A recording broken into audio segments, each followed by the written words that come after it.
Hello friends, welcome back to my YouTube channel Sameer fit health. आज की इस video में हम बात करेंगे फार्मासिस्ट और असिस्टेंट फार्मासिस्ट की क्या सिचुएशन है अभी जॉब को लेकर और सैलरी को लेकर यूएई के अंदर। काफ़ी स्टूडेंट का ये कन्फ्यूज़न रहता है कि अप टू डेट क्या चल रहा है, अभी वैकेंसी वगैरह है या नहीं है, या सैलरी कितना मिल रहा है कितना नहीं मिल रहा है। इन सभी टॉपिक्स पे आज की इस वीडियो में हम बात करेंगे। तो चलिए वीडियो को स्टार्ट करते हैं।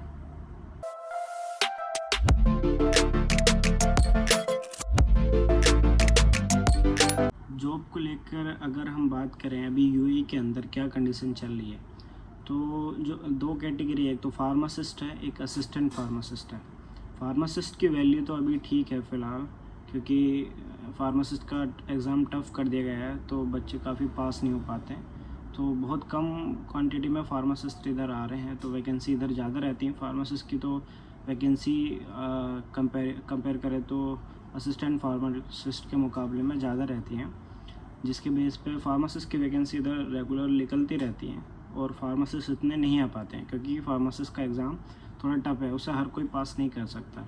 जो बच्चा अगर मेहनत करके 3-4 महीने पढ़ेगा सही से, वही उस एग्ज़ाम को निकाल सकता है। लेकिन असिस्टेंट फार्मासिस्ट का एग्ज़ाम थोड़ा ईजी है, मतलब फार्मासिस्ट के मुकाबले काफ़ी ईजी है। तो काफ़ी असिस्टेंट फार्मासिस्ट बहुत एग्ज़ाम दे रहे हैं और बहुत इधर क्वांटिटी में आ रहे हैं। मतलब अगर हम बात करें असिस्टेंट फार्मासिस्ट की वैल्यू की, तो क्योंकि वैकेंसी तो कम ही रहती है। अगर मान लो अगर एक फार्मेसी है तो उस पर 2 फार्मासिस्ट हैं तो एक असिस्टेंट फार्मासिस्ट है, मतलब उसकी क्वांटिटी में आधी संख्या है।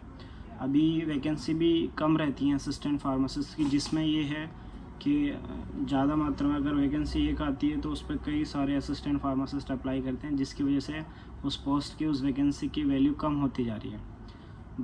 जैसा होता है, अगर मान लो किसी मार्केट का ही अगर एग्ज़ाम्पल लें हम, मार्केट में क्वांटिटी बहुत ज़्यादा है, किसी प्रोडक्ट की बहुत ज़्यादा है, तो उसकी वैल्यू खुद ब खुद डाउन हो जाएगी। इसी से रिलेटेड जैसे अभी असिस्टेंट फार्मासिस्ट हैं, अभी बहुत ज़्यादा क्वांटिटी में एक पोस्ट आती है तो उस पर बहुत सारे बच्चे अप्लाई कर रहे हैं, तो उसी बेस पे उनकी सैलरी भी डाउन होती जा रही है। क्योंकि वो कंपनी वाले क्या देखते हैं कि वो तो ये देखते हैं ना कि कम सैलरी में हो जाए और हमें एक अच्छा वर्कर भी मिल जाए। मतलब वो तो ये देखेंगे जो कम सैलरी में काम करेगा। अब कंपटीशन इतना है, बच्चों को जॉब नहीं मिलती, तो जो मिनिमम रेंज जो बना हुई है उससे भी नीचे वो लोग एग्री कर जाते हैं, क्योंकि उन्हें कहीं जॉब नहीं मिल रहा है तो वो कर जाते हैं। अब दूसरा टॉपिक एक ये भी है, जो गर्ल्स होती हैं, बॉयज़ तो ये चाहता है कि जो रेंज है उस रेंज के अंदर ही वो वर्क करे, लेकिन जो गर्ल्स होती हैं वो थोड़ा कम सैलरी में भी एग्री हो जाती है। हर कहीं, ये इंडिया की भी बात है या किसी और भी कंट्री की बात है, तो वो हर कहीं कम सैलरी में भी एग्री हो जाती हैं, जिसके बेस पे वॉइस की वैल्यू कम हो जाती है, मतलब उस पोस्ट की वैल्यू कम हो जाती है। अगर आप नहीं कर रहे हैं उधर उतनी सैलरी में, कोई गर्ल्स आके उधर काम करेगी और आपका नहीं हो पाएगा सिलेक्शन।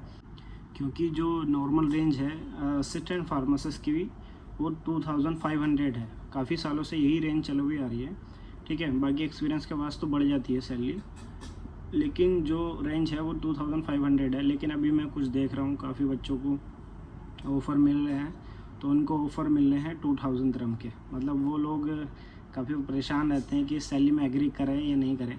फिर बाकी अभी जॉब्स भी कम है, तो कुछ स्टूडेंट जब नहीं मिल रहा है तो वो इसी चक्कर में 2000 दिरहम में भी एग्री कर जाते हैं।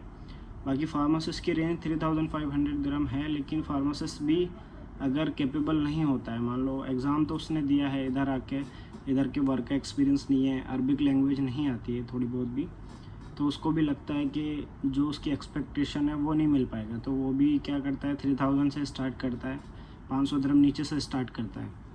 वही है, अभी जो फार्मासिस्ट की जो चल रही है अब कंडीशन थोड़ा कम हो गई है। जैसे फार्मासिस्ट की वैल्यू तो ठीक है, अगर आप ट्राई करोगे तो 3500 मिनिमम स्टार्टिंग मिल जाएगा, लेकिन जो असिस्टेंट फार्मासिस्ट की इस टाइम पे वैल्यू है काफ़ी कम हो गई है अभी पिछले कुछ महीनों में, 4-5 महीनों में। क्योंकि असिस्टेंट फार्मासिस्ट बहुत अधिक मात्रा में आ रहे हैं, जिसके बेस पे उनकी अब जो रेंज बना दी गई है, जो आसपास की सब फार्मेसी हैं, सब ग्रुप से कनेक्टेड रहते हैं ये, तो इनको पता रहता है मार्केट में क्या चल रहा है, तो वो उसी हिसाब से सैलरी ऑफ़र करते हैं, ठीक है। अब अगर मान लो 2 स्टूडेंट हैं, एक की रेंज है 2500 और एक की है 2000 दिरहम, तो वो 2000 दिरहम वाले को हायर करेंगे और वो उधर एग्री भी हो जाएगा। तो इस टाइम पे थोड़ा ज़्यादा मुश्किल होता जा रहा है असिस्टेंट फार्मासिस्ट के लिए। ऐसा नहीं है कि अच्छी सैलरी नहीं मिलती है, आप वर्क करोगे 6 महीना काम करोगे उसके बाद एक्सपीरियंस हो जाएगा, या आपके पास 1 साल का एक्सपीरियंस हो जाएगा तो आप फार्मासिस्ट जितनी सैलरी भी पा सकते हैं, लेकिन अगर आपका अच्छा एक्सपीरियंस होगा तो, और आपने अच्छे से काम किया तो, ठीक है। ऐसा नहीं है कि आप स्टार्टिंग में जितना है उतने पे ही करना है, लेकिन कोशिश यही करें सभी स्टूडेंट जो भी हैं, जब बिल्कुल हार के जब नहीं मिले जॉब तभी 2000 पे एग्री करें, नहीं तो 2500 से मिनिमम स्टार्ट करें, ठीक है। कुछ को 3000 भी मिल जाती है, लेकिन 2500 से मिनिमम स्टार्ट करना चाहिए, जिससे तुम्हारी वैल्यू बनी रहे। अभी क्या सीन है, इंडिया का भी यही हाल है, वहाँ पे भी जो डिग्री वाले हैं उनकी जगह पर डिप्लोमा वाले काम कर रहे हैं, तो वहाँ पे भी डिग्री वालों की वैल्यू बिल्कुल कम हो गई है, वो डिप्लोमा वाले को रख रहे हैं क्योंकि वो कम सैलरी में काम कर रहा है। सेम ऐसा है, लेकिन यहाँ पे असिस्टेंट फार्मासिस्ट की ये वैल्यू नहीं है कि वो फार्मासिस्ट की जगह काम कर ले, तो इसलिए फार्मासिस्ट की वैल्यू अभी बना हुई है, लेकिन असिस्टेंट फार्मासिस्ट की वैल्यू बहुत कम होती जा रही है।